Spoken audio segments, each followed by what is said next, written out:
তো hello guys, আজকে আমাদের সাথে যা হয়ে গেছে তোমাদেরকে বলে বোঝাতে পারবো না। কেন এই কথা বলছি চলো তোমাদেরকে বলে দিই, শেষ পর্যন্ত তোমরা ভিডিওটা দেখতে থাকো। তো সকাল সকাল চলে এসেছি, দেখতে পাচ্ছ কাজ করার জন্য। তো কাজ বেশি না, আমাদের 10 মিনিটের কাজ আছে।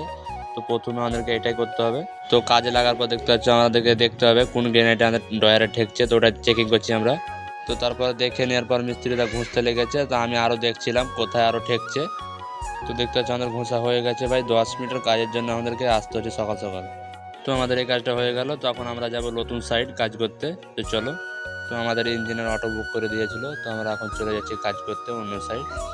তো অটো থেকে নেমে চলে এলাম, ড্রেস করে নেওয়ার পর অনেকে বলছে বাড়ি তুলতে হবে 4 তলাতে, কঠিন ব্যাপার। তো বাড়ি তোলা হয়ে গেছে, তো অনেকে বলছে টাইলস তুলতে হবে। তো 8 ইঞ্চি বা 4 ফুটের টাইলস এগুলো তুলবো এখন। তো আজকে আমরা টাইলস বালি তুলে থুয়ে দিলাম 4 তলার উপরে। তো কালকে তোমাদেরকে দেখাবো কি কাজ হচ্ছে। তো আমাদের আজকের মতন এই ভিডিওটা এত পর্যন্ত। তো তোমরা চ্যানেলটা সাবস্ক্রাইব করে রাখো, কালকে দেখাবো।